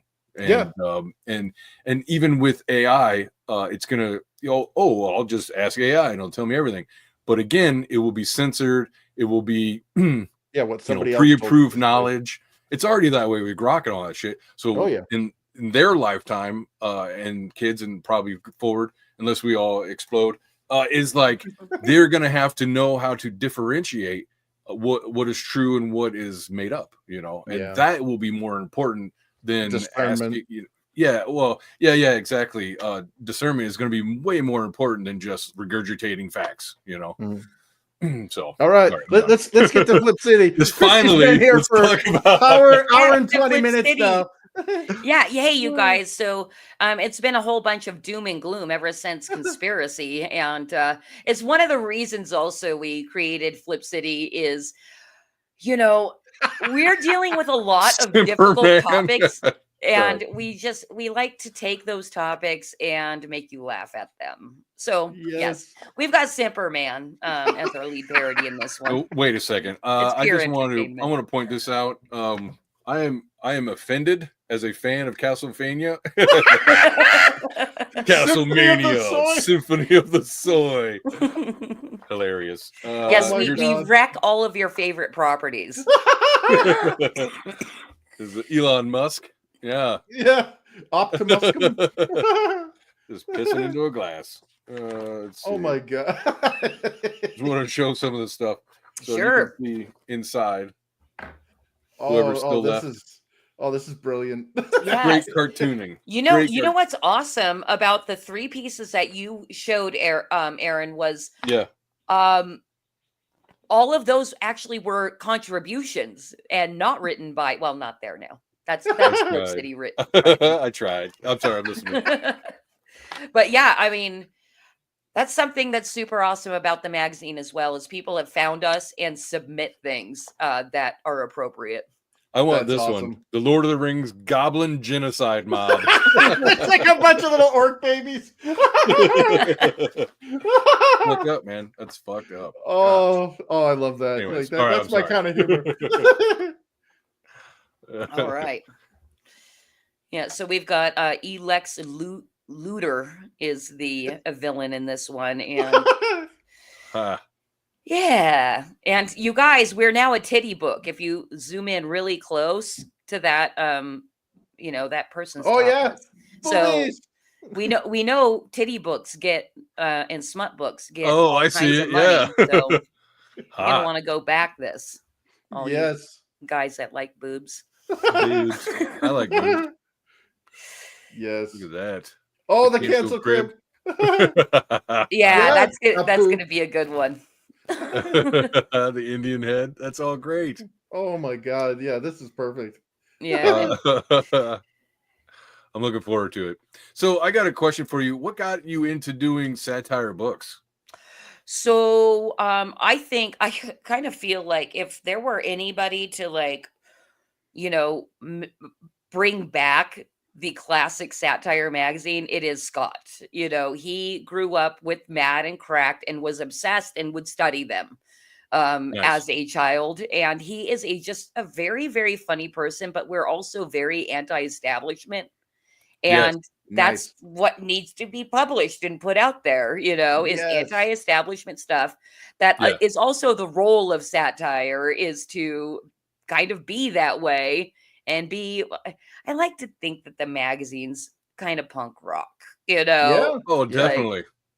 So that's what we did. And I mean, the story is more longer and more drawn out, which includes, my husband trying to go and work out in the real world, and he just doesn't have that personality, and lost a job after having it a week because they wanted him to do boring shit, and he suggested that they,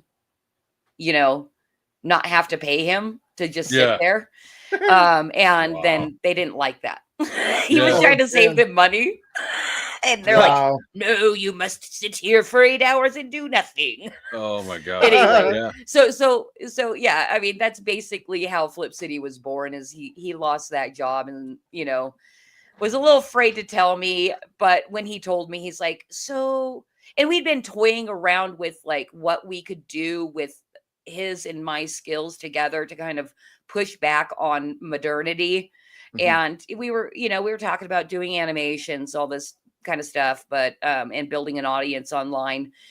But it basically turned into Flip City Magazine. This is us processing the stacks and stacks of ideas that we always have to, bring comedy back to a humorless world. We were going to do it in animation format, but we've decided to start developing these properties in print. So a lot of stuff that we have will be eventually produced in animation and things like that. So we're kind of storyboarding and developing stories and things like that through Flip City. And it's grown way beyond that, That's by now. awesome. We've been doing it for 5 years. So the magazine has taken on a life of its own. Like, for example, what we're looking at right here are our star contributors. It's Joey B. Tunes and Made by Jim Bob. They came across the magazine because I knock on lots of doors saying, hey, pay attention to us. They love it. And, they do these things, but they publish them online and they want them in print. They love Flip City. They love what we stand for. And they're like, you know what? Take our shit, publish it. They don't charge us. And well, and I'll tell you, I'm not a fan of Made by Jim Bob, but I will say this is really good setup. So you got the setup and then the punchline. It's like, we're here to replace you to just sit on our phones too. Yes. It's funny. The thing that's great about Made by Jim Bob for us, and I can understand how he's too much to handle for a lot of people.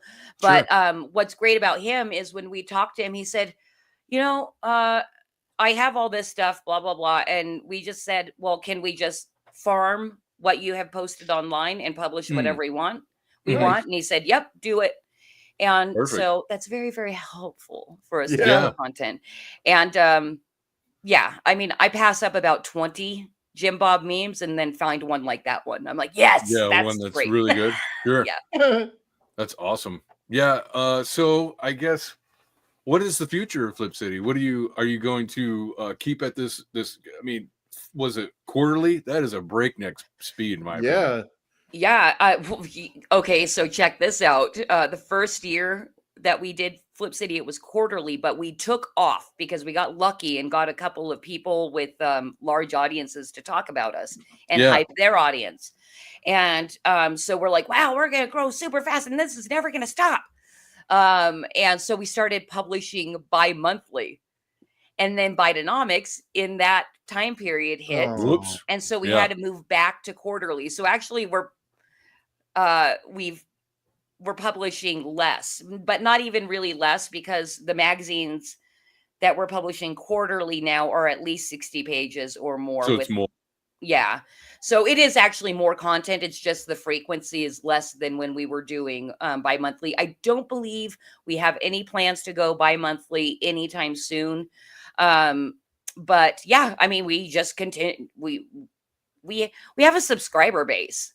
And so we have an obligation to now fulfill quarterly. So we started crowdfunding to start number one, getting people that actually love physical media and people who, kind of hate the direction of, culture and society right now to know that we exist. Well, and that's a very passionate group of people who are demanding physical media.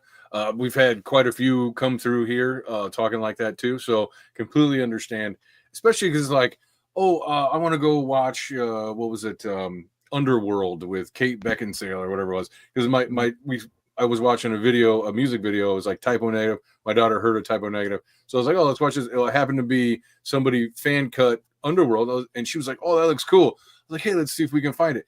So I've got Prime, I've got the Amazon stick or whatever, and that gives us access to a few different streaming services, plus maybe an extra one that we pay for, and unavailable. You have to rent or buy it, and it's just like, well, then if I have to, if that's exactly. What's the point?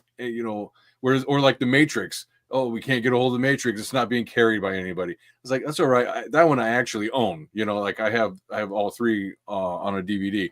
So I don't know, like the physical media part, really, especially when we're talking magazines and stuff like that. Like just holding it, flipping through it, sitting on your couch, enjoying it, sharing it with friends. Passing it around. That's way cool. It's I really love fun. to hear when people. While I'd prefer that two different households each would have a subscription, Sure. it does feel good to hear that some people are like, "Oh, I got your neighbor into Flip City, so after I'm done, I give it to my neighbor," and I'm like, That's cool. Tell them to subscribe. We need it. Yeah. Or things like somebody was missing a magazine, and so I sent a replacement, and they found out that their neighbor kid pulled it out of their mailbox and took it home. Oh, woo! That's funny. Would you have boobs on the cover? No, actually, it was a while back, and what it was it was our volume 6. I don't have it right in front of me, but it's a bunch of guns. Yeah, And he just there we liked go. the cover, and so that's why he grabbed it. But here's the other thing that's really cool about it: we are documenting history. Yes. Because we are That's a good commenting point. on our current zeitgeist. So That's we're a really documenting good point. history. It is in print, so it will never be memory hold. Once it's yours forever. Yeah. Own it. Put it in your bathroom. Put it in a plastic bag and in your long box if you want. But we actually prefer that you display them proudly. Sure. Yeah. Yeah, that's really cool. That's funny that you mentioned that, because that's a really good point about you're capturing the zeitgeist and all that. Because when I was younger, and I would I have used to have truck drivers in the family, and I would go out on the truck with them, with my uncle or whatever, and to keep me occupied on the road as a kid, they'd be like, oh, why don't you buy something, right? And that's how I found Mad and Cracked and all that in all these magazine racks and all these truck stops or whatever. And so like, I'm opening up and I'm reading through, and it's got like, they're making commentary on like, Batman 89, or when that first came out, or Star Trek The Next Generation when that was still new, and all that stuff. It does matter, because it is commentary, satirical commentary on what's going on at the time, and that's where you're going to get that anywhere else. All those magazines are gone except for Flip City now. So go get it. You know what else also that I'm really proud that our magazine is? Of course, we lean extreme rightist, right? Because we're not insane. Extreme rightist, Aaron. Yes. Same here.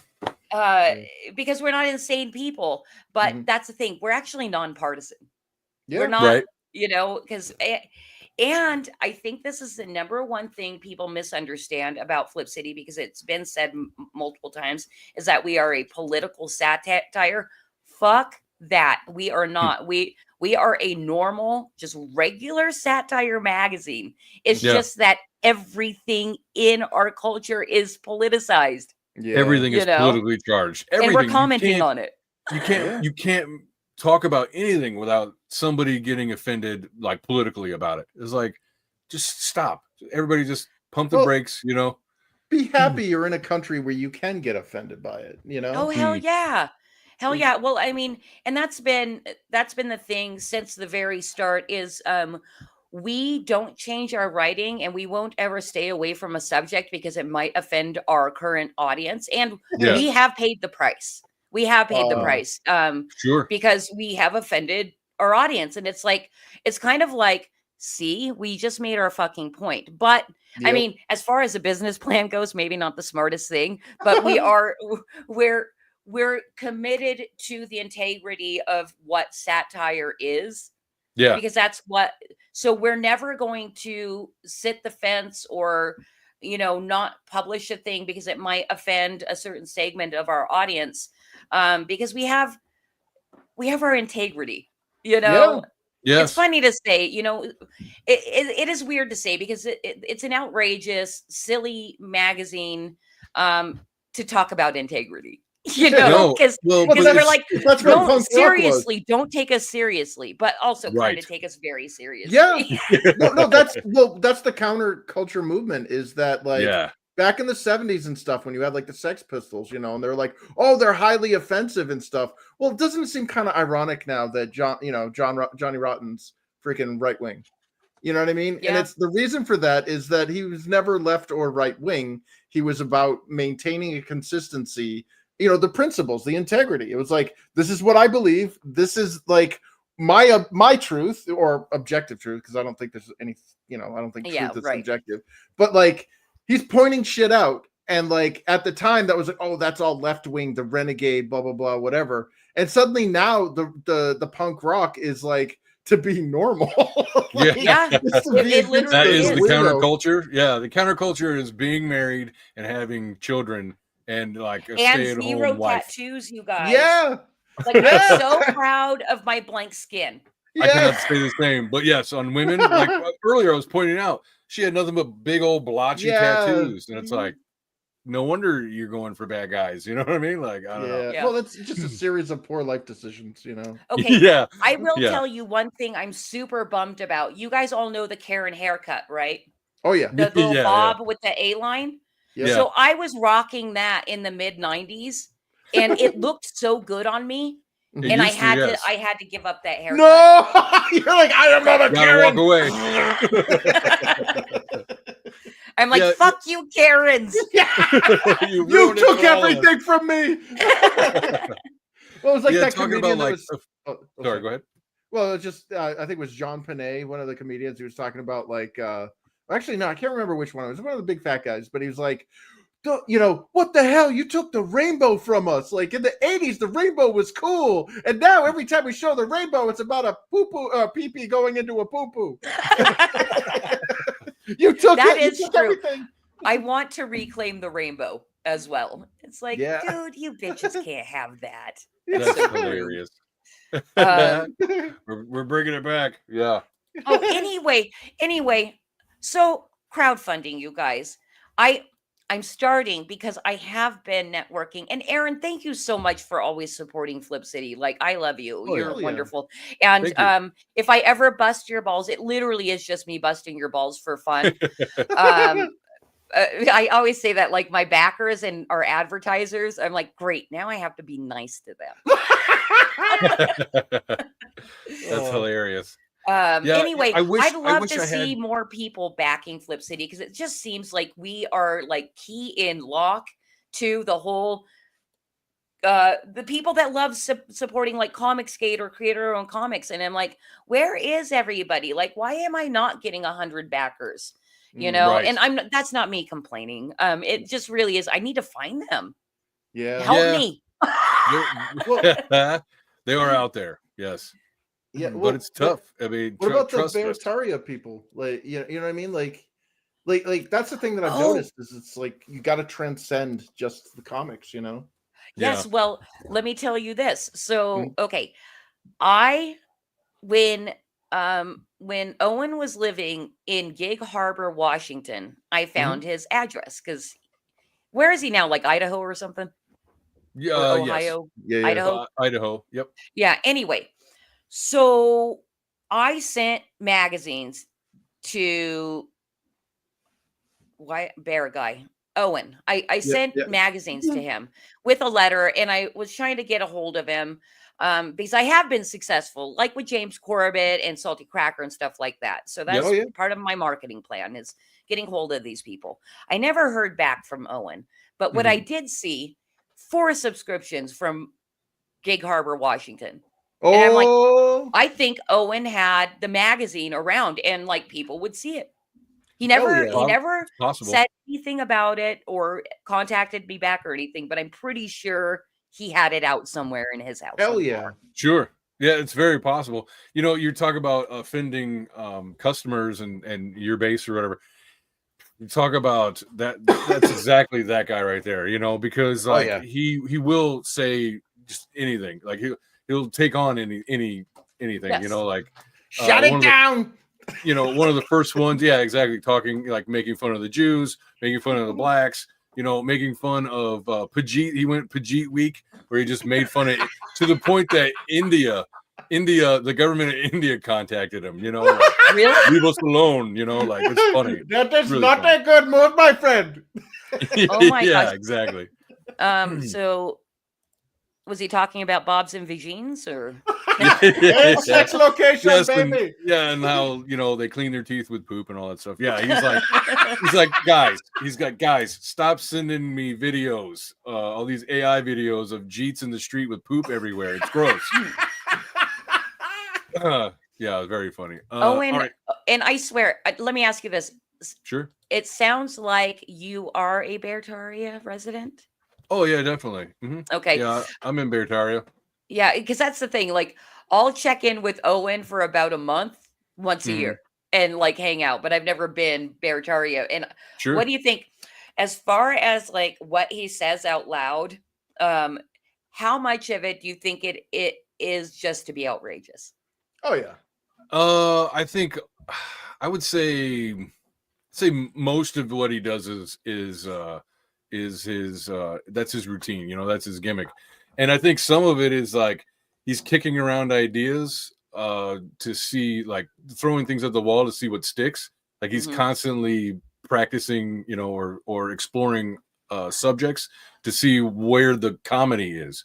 And so, some of the stuff he says might sound mean or might sound whatever, but at the end of it, it generally is all very funny, and you kind of have to get over the offensive part because if it doesn't work, it doesn't work. But if it's funny, it's gonna be funny no matter if it's offensive or not. So, right. Well, it's like Kanye West, man. You get that earworm stuck in your head. You don't want to sing that song in public. Well, and Kanye, after he got completely debanked, see all these guys talk about cancel culture and all this stuff, but like Owen Benjamin actually got completely, canceled. Like not just when he left Hollywood of his own accord, but also banks. He couldn't make money, like money transfers. It became a thing where people had to send him, and it still is. They send him money through PO box. He's like, because the post office can't cancel me, they won't. So it's illegal. But every other place did. I think they just the payment processor just canceled on unauthorized just a few months ago again. How dare you say my people control everything? I will use my power to tell you to cancel you because we control everything. Yeah. All right, so I've been little. I've been saving this one, and I'm glad that I saved it for you to be, because you're into conspiracy and all that. So let me get your reaction to this one, because it's pretty funny. It's only a minute. Just don't understand how You hear that? not believe in any conspiracy theories. I understand not all of them, not most of them, but you don't believe in any conspiracy theories? You just think the government's just batting 1,000 and telling us the whole truth? That's a strong stance to take. And again, as I said before, I don't like talking about politics on stage or off stage. I don't like talking about things I don't feel like I'm truly knowledgeable in. But I do know this. Our government is placed in charge of all of its people. I'm a father who's been placed in charge of just one son. And I lie to that all the time.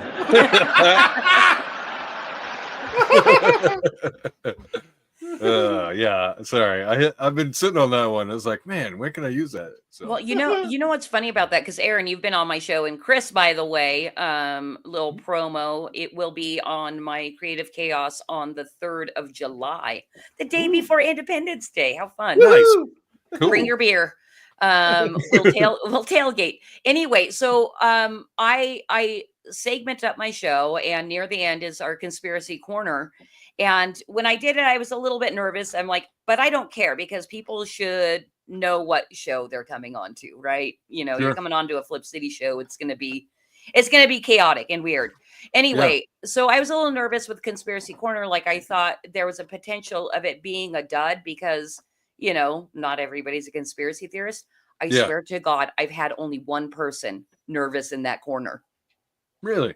And I'm on show 74 this week. So I've had Wow, there we go. 73 people and only one person has been like, oh, I don't know. You know. Well, because Oh, conspiracy dear. is like a pejorative anymore. It's like, oh, you're a conspiracy theorist, Well, that means that's that.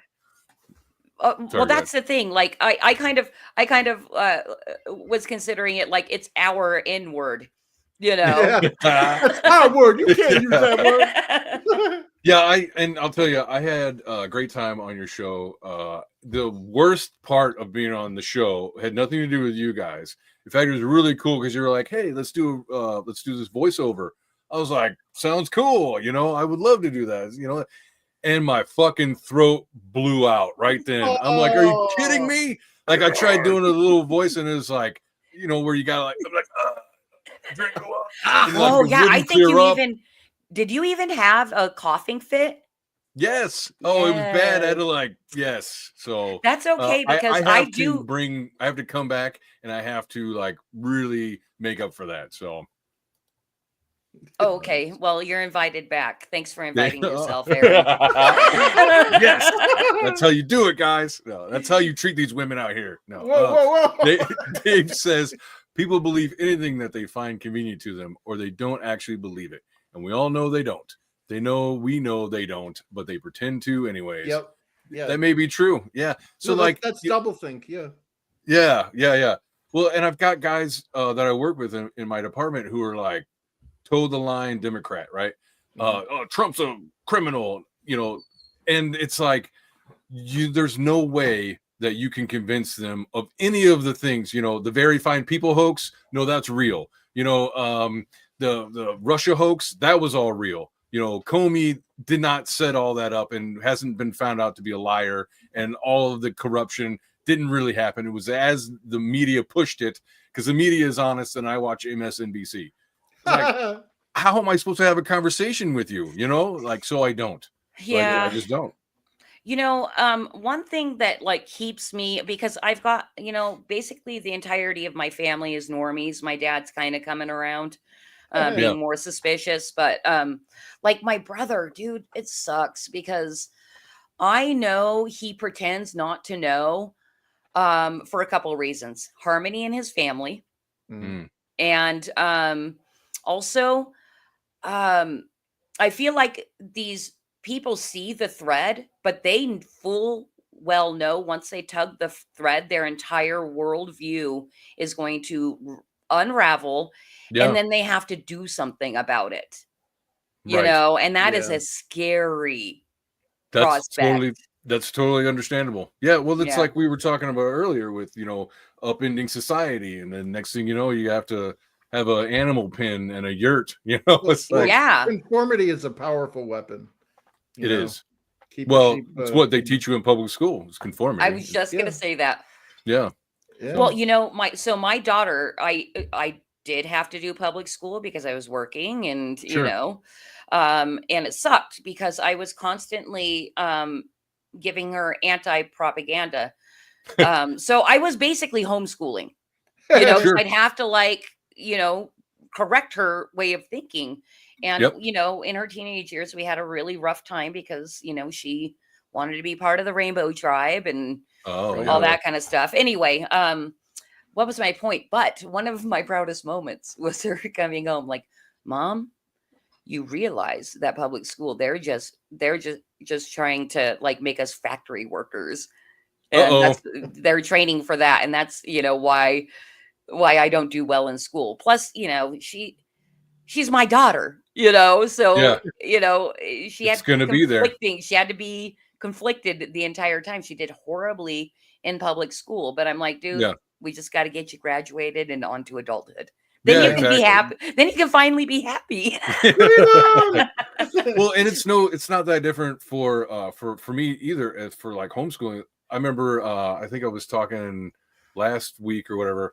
But my 14-year-old daughter was watching the Enola Holmes, where it's Millie Bobby Brown, and she's the young sister of Sherlock Holmes. On that show, it's a Netflix show, and on that show, she's like, she's like a early 1900s feminist, or late 1800s feminist, and they're like making, every now and again they'll make a feminist point during the show, and I'm like, I'll counter it, like one of them was like having a girl having a chaperone.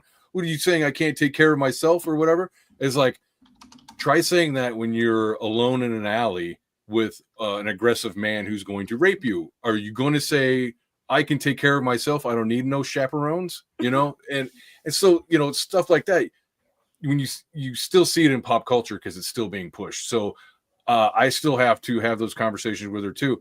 And she gets like the political stuff from her mom more than me, because her mom got red pilled, during the Trump years and stuff like that.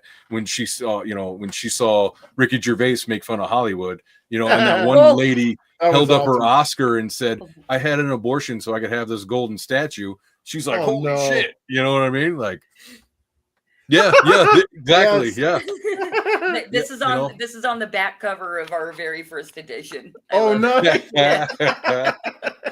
So obviously that was a bit of a pin moment for quite a few people. Yeah. You know what I'm saying? Wrangler says, I gotta go. Have a good one, everybody. Bye, Wrangler. God bless. Hey, Wrangler, if you haven't bought, if you're still around, it's pinned to the top of the chat over there. So go grab you one, man. They're like $13 for a physical copy. Yeah, so so that is a great selling point for this magazine. We really do just want to get it in your hands. It's $13, 64 pages, full color, free shipping in the United States. The barrier to entry is very, very low. The only reason we can do that free shipping in the United States is because we send it with our bulk subscription. We don't have to pay a ton in shipping like most indies do. So the fact that we've been building up for 5 years, we are then kind of offering you guys that like price slash, we want you to love us. Really, that's what it's all about. Look at it. Want A love. 6-pack for $70. Like, that's not bad at all. I'll take it. Yeah, so that gets you caught up. Yeah, no, right. not all the Yeah, way it gives caught you up. everything. You have to back also the volume 25 if you want to be truly caught up. There we go. So I guess we can go ahead and wrap it up here. Is there any last things that you guys would like to bring up? Maybe shout outs or anything? Where are you going to be next? Where am I going to be next? Let me see. Oh, actually, I would have said, and Dave, if you're out there, probably not because your show's about to start. I was supposed to be on Drink with Brink in 5 minutes, but he double booked. Oh, so naughty, Dave. No, but what is hilarious about it is I was booked like 6 weeks ago on the show, and I forgot. So it was like one good turn deserves another. So Dave forgot about me. He's a good show to be on too. Yes, and I've had Dave on my show, and we had a good time. And let's see, my next show, because like I said, I'm not doing nearly as good as Chris is with the marketing this time. On the 13th, I'm on Friday nights. Friday nights. And then of course I've got my weekly show on Thursday nights. You guys, I really did design Creative Chaos to be an entertainment show with some shilling in it. So I have eccentric Kurt Parker on this Thursday. Come check out my show. Aaron says it's fun. Chris will be on in about a month. And Chris, here's the thing. I noticed that everywhere you go, you do not turn a camera on. Do you not have a camera? Are you anti-camera? So let me answer this one. So Chris is so handsome that he doesn't want to upstage his own product. And it's understandable because he has a huge IQ. He's extremely charming, obviously. And then with the good looks on top of it, it's like, stay thirsty, my friend. Yeah, it destroys whatever show he goes on. So he's like, no, I'm gonna put the product first, and I commend him on that. I will make an exception for him then if he does not want to turn his camera on. But that has been from the development of my show. I'm like, everybody has to be on camera. Right. So Chris, I don't know. I might be pressuring you. Oh, He's like, good luck with that. No. Yeah, I've had people disinvite me because I don't have a cam. So rough. Yeah. I won't disinvite you. There you go. No, you guys will have a good time because, like, you, even though you have extremely very different backgrounds, I know that the two of you are going to see a lot alike on everything that you're going to talk about. So it'll be a really good show. So. Well, I mean, if I recall, I remember back in the day with Broken Compass when we were. I think he launched on Good Stuff. Good Stuffs. Yeah. I think that was where we first met, Christy. Yes. And I had forgotten, but I'm glad you DM'd me and reminded me where we knew each other from. I remember that show because that was when I was like kind of newer to even going on anybody's stream, and they invited me, and I was like, oh my gosh, I'm so happy that you want me to come. And so I came in with my pina colada and pizza. And that's how I came in. I'm like, giant milk mustache. Let's do this. Yeah. It's the way to do it. I like it. Chris, I miss Broken Compass, by the way. I'm I angry do too. that they're not around. There's a lot of shows that they come and then they go, like this one has been hit or miss too. So I get it. Like there's not a lot of, love for promo shows. I've been doing this for 3 years and you didn't even know I had a show. You know what I mean? Like it is like screaming into the void. That's not a shot at you. I just mean, 3 years, Aaron? Yeah. Exactly. Yeah. Didn't it say 11? On the feels thumbnail? like 11. Why did it say 11 on the thumbnail? What's the 11 about?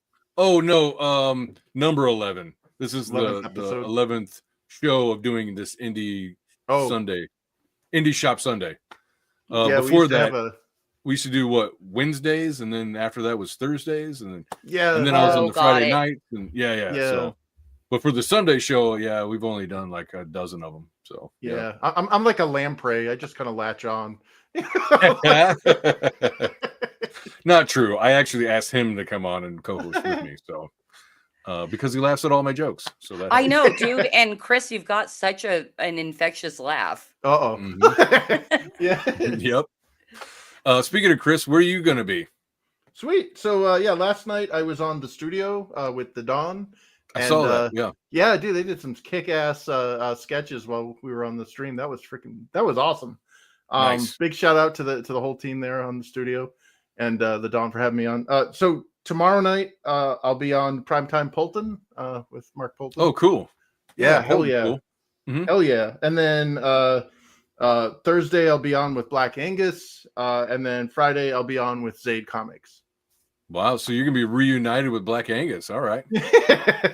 Yeah. You guys twinned it up a little bit for a little bit. Oh, yeah.